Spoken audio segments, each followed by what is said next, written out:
Hello everyone, this is Anirudh Walia. Surface chemistry का आज अपना फाइनल क्लास है, दैट इज़ प्रैक्टिस क्लास। यानी आज कुछ ऑब्जेक्टिव क्वेश्चंस की बात कर रहे हैं।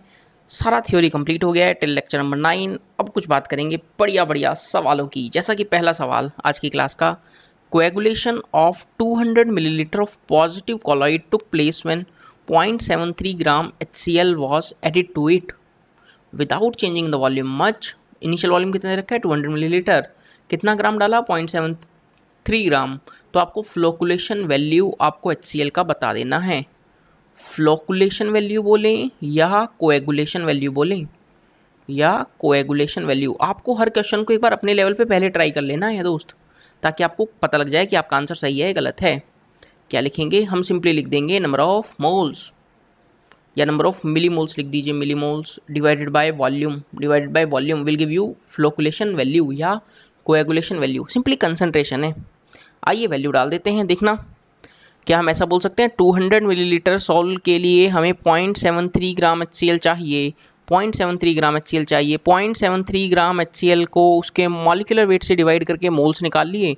कितने मोल्स आए? 0.02 moles.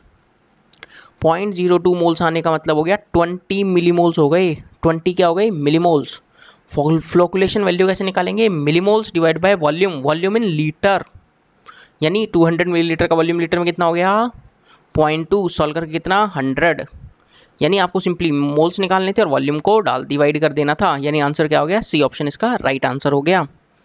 And most important thing, बहुत बढ़िया चीज़ यहाँ लिखी हुई है, विश फॉर इट। गलत बात, वर्क फॉर इट। जो भी आप चीज़ पाना चाहते हैं, जो भी आप चीज़ दिल से पाना चाहते हैं, अपने IIT JEE नीट को बोर्ड में अच्छे मार्क्स लाना चाहते हैं, तो ठीक है, विश एक अच्छी बात है। हम भगवान से दुआ करते हैं कि सबके लिए अच्छा हो, बट आप उस पर अपना पॉजिटिव एनर्जी ज़रूर इनपुट देते रहें। इनपुट अच्छा होगा तो आउटपुट डेफिनेटली अच्छा आएगा। आउटपुट को अच्छा आने से कोई रोक ही नहीं सकता। और उस समय जब आप खुद की, और आपने वो सुना ही होगा कि यार भगवान उन्हीं की मदद करते हैं जो स्वयं खुद की मदद करते हैं। हेल्प ये God help those who help themselves. बचपन में आप ये सब पढ़ के ही आए होंगे। तो है ना दोस्तों, काम पे लगे रहिए, फल की इच्छा ना करें। आप बस अपनी पॉजिटिव एनर्जी को बनाए रखें और सवालों को एकदम फोड़ते रहें और चीज़ों को सीखते रहें।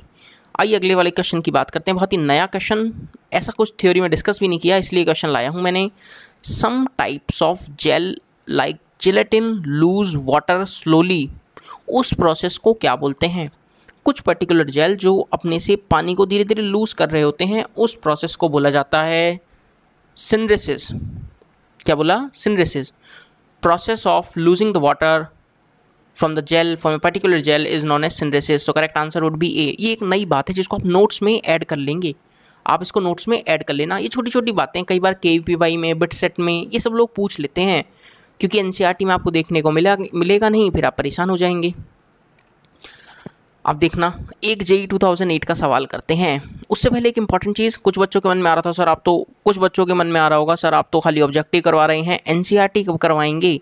तो दोस्त, ये लेक्चर नंबर 10 तक सारा ऑब्जेक्टिव, सारा थ्योरी कंप्लीट है। आप NCERT के सवालों को कंप्लीट करें।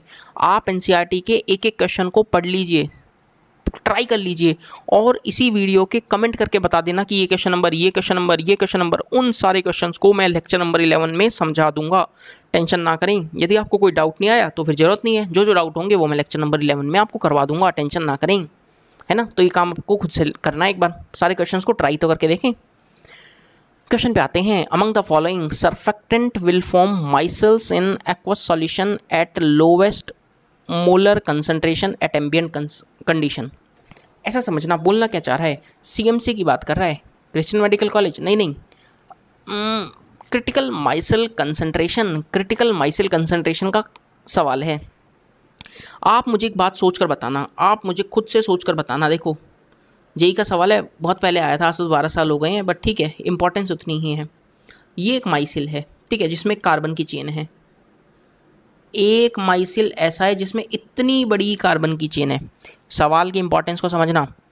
सर, एक पार्ट ऐसा है जिसमें छोटी वाली कार्बन की चेन है, एक पार्ट ऐसा है जिसमें बड़ा वाला कार्बन का चेन है, यानी बड़ा वाला पार्ट हाइड्रोकार्बन है। कौन सा पार्ट, मैं इसको ऐसा लिख देता हूँ, देखना, सुनना पहले मेरी बातों को। ये A है, ये B है। कौन सा कंपाउंड, A वाला कंपाउंड या B वाला कंपाउंड आसानी से कपड़ों को साफ कर देगा? सोच कर बताना, जल्दबाजी नहीं। कौन सा? सर थोड़ा सा रिवाइंड करवाएं। हाँ, ये कपड़ा था, ये क्लोथ था। क्लोथ के कौन चिपकता था सर? मेल था, उस पर ऑयल था, यानी हाइड्रोकार्बन वाला पार्ट ही तो चिपकता था। अरे हाइड्रोकार्बन वाला ही तो पार्ट मेरे दोस्त चिपकता था। हाँ सर। अरे जब ये पार्ट बड़ा है, इसमें हाइड्रोफोबिक नेचर ज़्यादा है, तो सर ये पार्ट कपड़ों से और आसानी से चिपकेगा। तो हमें इसके लिए ज़्यादा कंसंट्रेशन चाहिए होगी या कम? सर जब ये खुद आसानी से इंटरेक्ट करना चाह रहा है तो हम बाहर से हमें कम कंसंट्रेशन वाला भी काम चल जाएगा। तो यस, तो बी वाला पार्ट जिसमें लेंथ ऑफ कार्बन ज़्यादा है तो उसके लिए कंसंट्रेशन क्या चाहिए होगी? कम चाहिए होगी। अब आप सवाल देख लें, 15 कार्बन, 6 कार्बन, 11। अरे सबसे शानदार, सबसे कम किसके लिए कंसंट्रेशन चाहिए सर? ए वाले ऑप्शन के लिए चाहिए, क्योंकि उसकी लेंथ ऑफ कार्बन चेन बड़ी है। सवाल की इंपॉर्टेंस को समझ रहे हैं आप? अच्छा, तो सर हम ये समझे कि जैसे जो दुनिया भर के सर्फ आते हैं ना, टाइड आता है, सर्फ एक्सल आता है, 2-4 लोकल फोकल कंपनी भी आती हैं, नाम तो मुझे ध्यान नहीं। अब मैं ऐसे बोल दूंगा फिर आप कहेंगे नहीं नहीं सर हम तो वो यूज़ करते हैं, वो लोकल नहीं है। पता नहीं लोकल है या नहीं है, जिस दुनिया भर के प्रोडक्ट्स हैं मैं तो नाम ले देता हूँ। ये एरियल है, ये घड़ी है, एरियल तो खैर अच्छा पाउडर है, टाइड, सर्फ एक्सल, रिन, ये सब अच्छे पाउडर्स जो हैं। और सर कुछ कुछ ऐसे लोकल निकालते रहते हैं, तो यानी लोकल वालों में हमें ज़्यादा पाउडर डालना पड़ता है कपड़े को साफ़ करने के लिए। और जो अच्छी क्वालिटी के डिटर्जेंट रहते हैं वो कम कंसंट्रेशन पे भी कपड़े को साफ़ कर देते हैं यार। यानी आप लॉजिकली भी इस चीज़ को समझ सकते हैं कि यार उसके अंदर कहीं ना कहीं कार्बन की चेन बहुत बड़ी होकर आ रही होगी यार। बोलो क्या इतना बात अपनों को पता लग रहा है? फील आ गया? अरे सर चमक गया, आप तो ऐसे सवाल ऐसे चुटकी में उड़ा देंगे। सर बहुत ही सही बात आपने यहाँ लिखी है, कुछ भी चीज़ इम्पॉसिबल नहीं है। ये इम्पॉसिबल, नज़रिए को बदलो। इम्पॉसिबल वर्ड खुद क्या बोलता है? अरे नज़रें बदलो, नज़ारे बदलेंगे। सर इम्पॉसिबल को थोड़ा सा ध्यान से देखें तो, और प्यारे ढंग से देखें तो यही बोलता है आई एम पॉसिबल। अरे इम्पॉसिबल कुछ नहीं दोस्त, वो खुद कह रहा है कि आई एम पॉसिबल, मैं पॉसिबल हूँ यार, तुम मेरे लिए एफर्ट्स करके तो देखो, मेरे लिए एफर्ट्स करके तो देखो। तो दोस्तों अपने एफर्ट्स को कॉन्स्टेंटली बनाए रखें और जितना बेहतरीन पढ़ा रहे हैं बस उस पर आप कंसंट्रेट करें। लेक्चर की एक एक बात को ध्यान से समझें और नोट्स में प्रॉपर लिखते रहें। सरफेस केमिस्ट्री भी इसी ढंग से किया था और पहले के सारे चैप्टर्स भी इसी प्यारे ढंग से आपको पढ़ाए हैं। अगले सवाल पे आते हैं। जेई 2009 का सवाल, बच्चों वाला सवाल है आपके लिए ये। देखो एंटीमनी का सल्फाइड है, सर सारी दुनिया को रटा पड़ा है, एंटीमनी का सल्फाइड नेगेटिव सोल है। जब ये नेगेटिव सोल है तो दोस्त इसको क्या चाहिए? दोस्त इसको पॉजिटिव पार्ट चाहिए जिसके साथ ये इंटरेक्ट कर सके। और पॉजिटिव पार्ट कौन सा चाहिए? सर हार्डी-स्क्यूज रूल बोलता है वो पॉजिटिव पार्ट चाहिए जिस पे बहुत तगड़ा प्लस चार्ज हो। ये सोडियम +1 वाला, ये कैल्शियम +2 वाला, ये एल्यूमिनियम +3 वाला, ये तो अमोनियम आयन है। तो सबसे बढ़िया पॉजिटिव चार्ज किस पे है? एल्यूमिनियम 3+ पे, क्योंकि हमें पॉजिटिव पार्ट की तलाश थी। तो मोस्ट इफ़ेक्टिव कोएगुलेटिंग हो जाएगा कौन? Aluminium sulphate. क्या आप समझ गए हैं मेरी बातों को, मेरी भावनाओं को? अरे हाँ सर समझ गए हैं, बहुत ही शानदार। अगले सवाल पे, ये एक बहुत प्यारा सवाल है। देखो जेई एडवांस्ड 2013 का सवाल है, बहुत ज़्यादा कोई पुराना सवाल नहीं, नया नया ताज़ा ताज़ा सवाल है।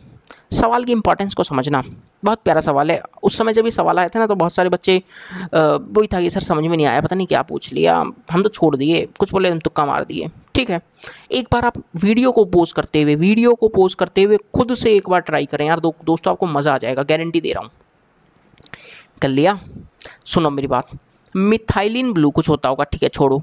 From its aqueous solution is adsorbed on an activated charcoal. Activated charcoal पे 25 डिग्री सेल्सियस पे मिथाइलिन ब्लू जाकर एड्जॉर्ब हो गया है। सिंगल करेक्ट है, सिंगल करेक्ट। ठीक है, अब मेरी बात समझना, आपको क्या ये मैंने बता रखा है? अरे सर ये तो आपने बता नहीं रखा, रटवा दिया है कि एड्जॉर्प्शन कैसा प्रोसेस है। एड्जॉर्प्शन मेरे दोस्त एक्सोथर्मिक प्रोसेस है। क्या है? Exothermic process. जब ये एक्सोथर्मिक प्रोसेस है तो एनर्जी रिलीज़ करेगा। एक्सोथर्मिक यानी एग्जिट हो रही होगी, यानी एनर्जी रिलीज़ करेगा, एनर्जी रिलीज़ करेगा। ठीक है, तो क्या मैं ऐसी बात कर सकता हूँ यानी एनर्जी रिलीज़ हो रही है, एनर्जी कम हो रही है? तो adsorption is accompanied by decrease in enthalpy. हाँ सर ये तो बहुत ही सही आंसर है। अरे सही नहीं, यही करेक्ट आंसर है। अरे सही नहीं, यही करेक्ट आंसर है। सर ये तो बहुत शानदार बात हो गई। ठीक है, ये लॉजिक बन रहा। अब मैं लॉजिक 2 भी बताता हूँ। सब लॉजिक आपके सामने खोल के रखूँगा, फिर आप देखना आपको जो अच्छा लगे ना। अब लॉजिक 2 लिखते हैं इसको। सुनना इस बात की गहराई को। मान लो कि यार ये सिंगल करेक्ट है, मान क्या लो है ही। अरे ये बात तो सवाल वाला बताएगा ना कि सिंगल करेक्ट है, मल्टीपल करेक्ट है। सिंगल करेक्ट है। ये तो सवाल ने बताया होगा। अब ध्यान से सुनना। अब यार हमें बस कोई ये बता दे कि ये फिजिकल एड्जॉर्प्शन है या केमिकल एड्जॉर्प्शन है, तो हमारा सवाल ख़त्म हो जाए। कोई नहीं बताने वाला। पेपर में कौन आएगा आपको उठ के बताने के लिए कि भाई साहब इन्हें चाहिए, इन्हें पता करना है, फ़ोन मिलाना भाई साहब अनिरुद्ध सर के पास, वो पूछना चाह रहे हैं कि ये सवाल में फिजिकल है केमिकल है। आप खुद का दिमाग लगाएंगे, आप खुद का दिमाग लगाएंगे, सोचना मेरे साथ सोचना, आपको मज़ा आ जाएगा। सर यदि ये केमिकल एड्जॉर्प्शन होता, अरे मैथ्स की तरह एज्यूम करो यार, केमिस्ट्री में भी मज़ा आएगा। भावनाओं को समझे बस आप मेरे सवाल की। लेट से केमिकल एड्जॉर्प्शन है, यदि ये केमिकल एड्जॉर्प्शन होता तो प्रोसेस रिवर्सिबल होता या इरिवर्सिबल? जोर से बोलो, मेरे को सुनाई नहीं दिया। अरे सर सबको पता है रिवर्सिबल होता, केमिकल बॉन्ड बन रहे हैं, केमिकल बॉन्ड टूट रहे हैं। चलो रिवर्सिबल, बहुत ही बढ़िया, पहला पॉइंट। दूसरी चीज़, हमें एक्टिवेशन एनर्जी चाहिए होती या नहीं चाहिए होती? हाँ सर ऑब्वियसली केमिकल बॉन्ड बना रहे हैं तो required, we need activation energy. ठीक है, ठीक है। अब एक बार बच्चों ऑप्शंस को देख लो। ए ऑप्शन क्या बोल रहा है? एड्जॉर्प्शन रिक्वायर्स एक्टिवेशन एनर्जी, बिल्कुल सही बात है, यानी ए ऑप्शन सही हो जाता। बी ऑप्शन, सी ऑप्शन को भी होल्ड पे रखो। D option, adsorption is irreversible, sir D option भी सही हो जाता यदि ये केमिकल होता तो, यदि ये केमिकल होता तो। बट ये तो सिंगल करेक्ट है, यानी ये केमिकल नहीं है, यानी ये केमिकल नहीं है। क्या आप मेरी बात समझ पाए मैं जो समझाना चाह रहा हूँ? यानी ये केमिकल प्रोसेस नहीं है, केमिकल एड्जॉर्प्शन नहीं है, it is physical adsorption. Okay, यानी फिजिकल एड्जॉर्प्शन में कोई एक्टिवेशन एनर्जी नहीं चाहिए। इन्होंने बोला चाहिए, अरे गलत बोल दिया। फिजिकल एड्जॉर्प्शन में प्रोसेस रिवर्सिबल होता है, weak van force of attraction होते हैं, बॉन्ड्स टूटते और बनते रहते हैं। इन्होंने बोला इरिवर्सिबल, गलत बोल दिया। अब भैया सी ऑप्शन पे आओ, adsorption increases with increase in temperature. अरे सर रट गया है ग्राफ, x/m वर्सेस टेम्परेचर का ग्राफ आपने ऐसा बताए थे। सर टेम्परेचर इंक्रीज करने से रेट ऑफ एड्जॉर्प्शन डिक्रीज करता है, ना कि इंक्रीज, यानी ये स्टेटमेंट भी गलत। एक इस सुनहरा ऑप्शन बचता है बी। आप किसी भी लॉजिक से जाएं, यदि आपको चीज़ों में क्लैरिटी है तो आप सवाल को तोड़ देंगे, मरोड़ देंगे, फोड़ देंगे, बट सवाल जहाँ अटकोगे, जहाँ घबराओगे, वहाँ फंस जाओगे। क्या आप मेरी बात को समझ पा रहे हैं? किस तरह से इस एडवांस के सवाल को, हालांकि 2 ही नंबर का सवाल था, ये 2 ही नंबर का सवाल था भाई। 2/120 मतलब 120 नंबर का पेपर आया होगा, 2 नंबर का सवाल था ये। बट उम्मीद कर रहा हूँ जितने प्यारे ढंग से मैंने समझाया आपको चीज़ें क्लियर हो गई होंगी। इंपॉर्टेंट बात यह है थ्योरी क्लियर होना चाहिए। अच्छा ये वाला सवाल तो हमने क्लास नोट्स में कर लिया था। क्लास नोट्स में क्या था ना, friendly adsorption isotherm x/m = k × p की पावर 1/n। सर फिर भी एक बार बता दो। हाँ मैं तो बताऊंगा ही, log ले लो, log x/m = log k + 1/n log p। अरे भैया ये y एक्सेस, ये क्या c + mx। ग्राफ कुछ ऐसा बनता था, ग्राफ कुछ ऐसा बनता था, किस किस के बीच, log k versus log p। Slope कितना, 1/n। ये क्या है, इंटरसेप्ट कितना, log k। इंटरसेप्ट कितना है, log k। कौन सा ऑप्शन सही? खाली सेकंड ऑप्शन सही। क्लास नोट्स का सवाल है, क्लास में कर लिए थे। Only 1/n appears as the slope. देख लीजिए, देख लीजिए। ये वाला सवाल भी सर आपने बता दिया था, ये वाला सवाल भी बता दिया था। सब ये क्लास नोट्स वाला सवाल है। देखो ये एक दो सवाल है, AAAA 2012 का सवाल। ये वाला x/m is independent of pressure, यानी हाई प्रेशर की बात हो रही है, high pressure. x/m is directly proportional to pressure, यानी लो प्रेशर, लो प्रेशर। और ये क्या है, raised to the power 1/n, यानी intermediate pressure, intermediate pressure. Graph फिर से बता देता हूँ ताकि आपको चीज़ें याद रह जाएं। अरे यार ये स्ट्रेट लाइन बनानी थी, रुको दोबारा ट्राई करते हैं। हाँ चल जाएगा काम। ये लो प्रेशर रीजन है, ये इंटरमीडिएट प्रेशर रीजन है, और ये हाई प्रेशर रीजन। कितना ही प्रेशर बदल लीजिए, कितना ही प्रेशर बदल लीजिए, x/m नहीं बदलने वाला हाई प्रेशर पे। यानी करेक्ट ऑप्शन कौन सा हो गया, all above are correct for different range of pressure. अलग अलग प्रेशर रेंज में सारे एक एक्सप्रेशन फ्रेंडली अंकल नहीं बताए थे, फ्रेंडली एड्जॉर्प्शन आइसोथर्म बताती हैं, ये कांस्टेंट टेम्परेचर पे प्लॉट किए गए हैं ये सारे। क्लियर है? अच्छा एक बात बता देता हूँ, कुछ लोगों के मन में आ रहा होगा कि सर हम तो आपके चैनल पे पहली बार आए हैं। मैं बता देता हूँ, दिस इज़ अनिरुद्ध वालिया, जहाँ मैं सॉलिड स्टेट पूरा पढ़ा चुका हूँ आपको, क्लास 12th लिक्विड सॉल्यूशन पूरा पढ़ा चुका हूँ। इन सब का वीडियो आपको वीडियो के डिस्क्रिप्शन में मिल जाएगा, एक बार चेक जरूर कर लेना, एक बार चेक जरूर कर लेना। और यहाँ पर भी देखेंगे ना टॉप राइट पे तो आपको कुछ ना कुछ नज़र आ रहा होगा, आ रहा है ना, हाँ हाँ आ रहा है। इलेक्ट्रोकेमिस्ट्री, इलेक्ट्रोकेमिस्ट्री भी पूरा अवेलेबल है, P block class 12th available है। केमिकल काइनेटिक्स इससे पहले देखो पूरा 13th लेक्चर डिटेल में पढ़ाया था। रिएक्शन मैकेनिज्म, कुछ बच्चों को डाउट था कि सर ये रिएक्शन मैकेनिज्म तो हमारी नोटबुक में कोई, हमारी बुक में कोई चैप्टर ही नहीं है। अरे भैया ये हेलो एल्केन्स हेलो एरीन्स है, हेलो एल्केन्स, हेलो एरीन्स है as per NCERT, halo alkanes और हेलो एरीन्स, हेलो एरीन्स। अगला चैप्टर कौन सा से पढ़ाना है बता दो, अगला चैप्टर कौन सा पढ़ाना है वो भी बता देना ताकि अपन लोग स्टार्ट कर सकें। अच्छा आगे चलते हैं अगले सवाल पे। अरे फ्रेंड लिख के तो पीछे ही पड़ गए, अरे क्या करें सवाल की डिमांड है। Correct equation of the friendly adsorption isotherm. Sir एक बार खुद से ट्राई कर लो भैया, खुद से ट्राई कर लो। अभी थोड़ी देर पहले ही इक्वेशन लिखी थी, अरे अभी तो 1 मिनट पहले लिखी थी। लॉग पी लिखा था नहीं था, log P, log X by M equals to log K plus 1/n log P. हाँ सर यहाँ तो कंसंट्रेशन कंसंट्रेशन कंसंट्रेशन दे रखी है। सी क्या है कंसंट्रेशन? अरे जब सॉल्यूशन की बात करते हैं ना फॉर सॉल्यूशन तो ये सी पी के बराबर हो जाता है, यानी प्रेशर किसके बराबर हो जाता है? कंसंट्रेशन के बराबर हो जाता है। काहे?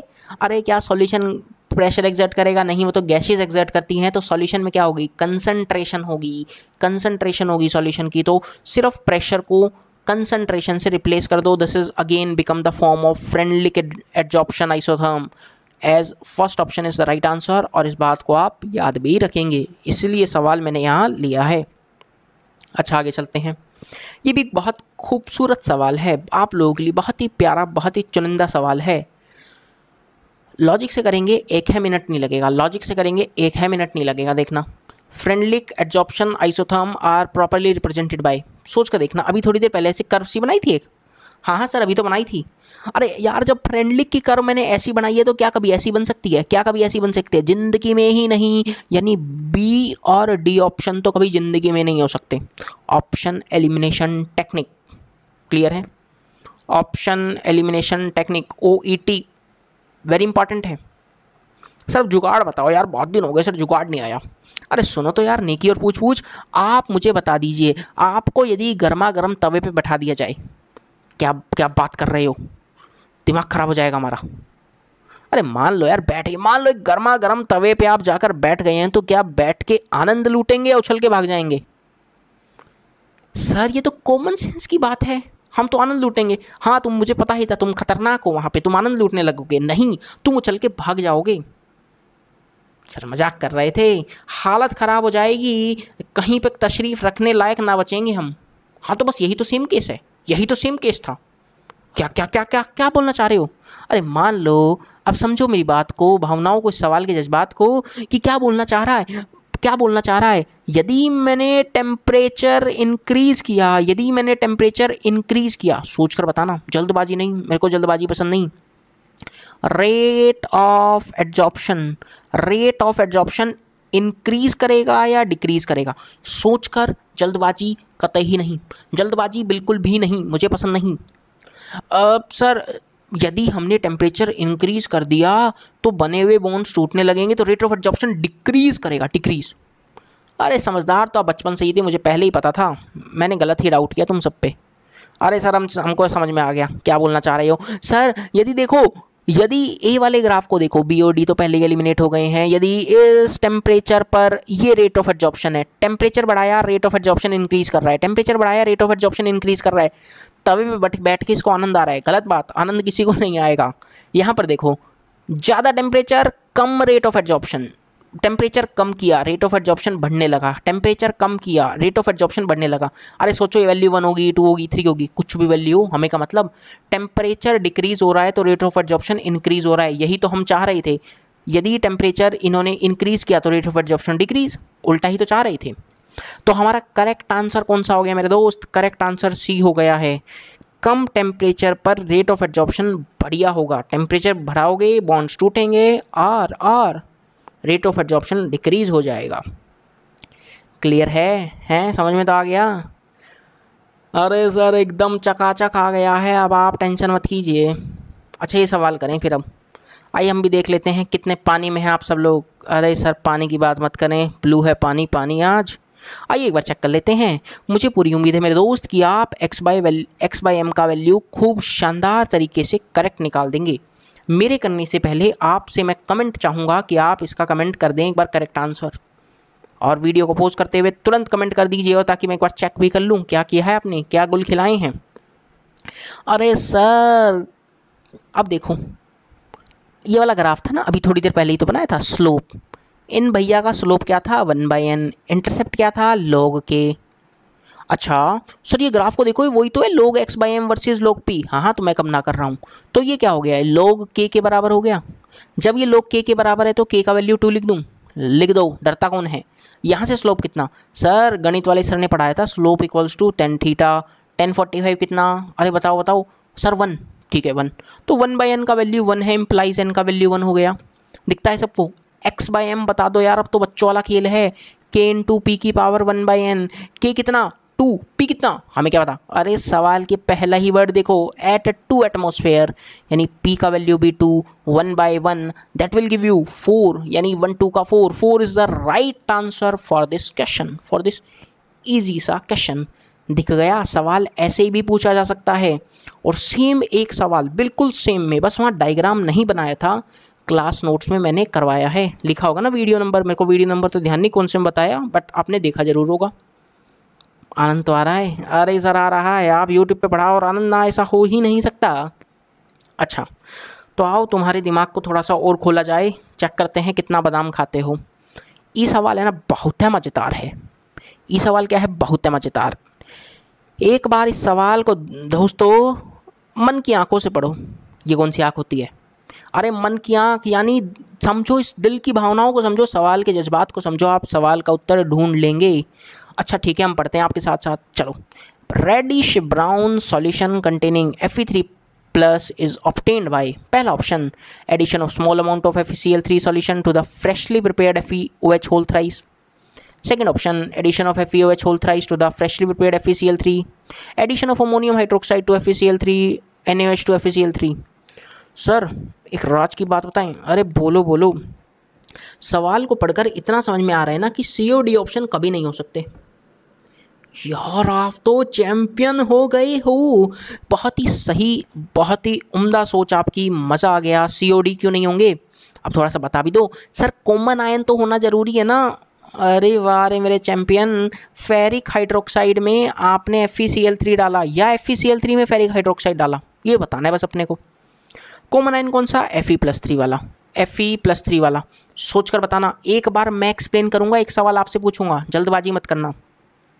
आप मेरे को बताओ, फेरिक का हाइड्रोक्साइड का सोल आपको पता है कि कैसा होगा। सर मेटल का हाइड्रोक्साइड पॉजिटिव सोल। क्या FeCl3 का कोई सोल बताएं, नहीं नहीं। तो यानी ये क्या है, यानी ये एक इलेक्ट्रोलाइट है, यानी ये एक इलेक्ट्रोलाइट है। आप पॉजिटिव सोल के अंदर, आप पॉजिटिव सोल के अंदर इलेक्ट्रोलाइट डाल रहे हैं, +3 वाला। ये +3 कहाँ से आया है, Fe+3, FeCl3 से आया है। ये मैं इसको थोड़ा सा जूम कर देता हूँ, इसको जूम जैसे जूम ऐप आजकल इंडिया में चल रही है वैसे ही। मान लो ये फेरिक हाइड्रोक्साइड है, ये फेरिक हाइड्रोक्साइड है, इस पे जाके कौन चिपक गए, Fe+3 कॉमन वाले, कॉमन आयन वाले। ठीक है ठीक है, वो कहाँ से आए होंगे, FeCl3 से आए होंगे। यानी addition of small amount of FeCl3 solution to freshly prepared FeOH whole thrice precipitate is the right answer. यानी क्या बोलना चाह रही हूँ, मैं ये बोलना चाह रहा हूँ कि पॉजिटिव सोल के अंदर आपने इलेक्ट्रोलाइट डाला, कौन सा, FeCl3, ना कि FeCl3 में FeOH होल थ्राइस डाला। ये सवाल की लैंग्वेज थी। एक homework question, need your answer, comment करें। अरे पूछ लो, ऐसे सवाल हम चुटकी में उड़ा देंगे। आपको मुझे बताना है, पहले सवाल लिखता हूँ। आर्सेनिक का सल्फाइड प्लस H2S, ये A है, ये B है, which is electrolyte, which is electrolyte. जैसे यहाँ पर इलेक्ट्रोलाइट FeCl3 था, इसी तरह यहाँ पर इलेक्ट्रोलाइट कौन है, A या B, A या B। कमेंट कर देना। उम्मीद कर रहा हूँ मेरी बातों को समझ गए होंगे आप इस सवाल के थ्रू। अरे सर चमक गया ये सब सवाल, अब हमको आसान लगता है। चलो बढ़िया दोस्तों, इसी के साथ हमने सरफेस केमिस्ट्री के सारे ऑब्जेक्टिव्स को निपटाया, अलग अलग कॉन्सेप्ट्स को आपको सिखाया।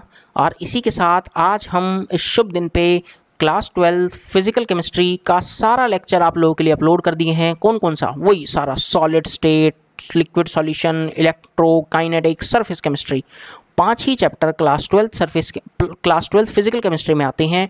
और आप इन लेक्चर्स को देख के खूब आनंद उठा सकते हैं और हर एग्ज़ाम, जिस भी एग्ज़ाम की आप तैयारी कर रही हों, आप तैयारी कर सकते हैं। लेक्चर्स यूज़फुल हैं आपके बोर्ड एग्ज़ाम के लिए, कोई भी बोर्ड एग्ज़ाम की तैयारी कर रही हूँ, IIT JEE नीट के लिए, सबके लिए। क्लियर है दोस्तों। और NCERT में कोई डाउट हो तो प्लीज़ कमेंट करके बता देना, उन क्वेश्चंस को हम डिस्कस जरूर कर लेंगे। ठीक है दोस्तों, अगली वीडियो में मिलेंगे कुछ नए चैप्टर के साथ। प्लीज़ सजेस्ट कर देना क्या पढ़ना चाहते हो, कमेंट करके जरूर बता देना, ताकि वो चैप्टर स्टार्ट करें और कार्यक्रम को आगे बढ़ाएं। चैनल पसंद आ रहा है तो like subscribe to the channel, घंटे का बटन दबा लेना, यानी नोटिफिकेशन बटन, जब भी वीडियो आए आपको पता चल जाए। और फ्रेंड्स के साथ वीडियोस को शेयर कर दो और ऐसे ही पढ़ते रहो, मुस्कुराते रहो। मिलते हैं अगली वीडियो में। Till then stay safe, bye bye, take care.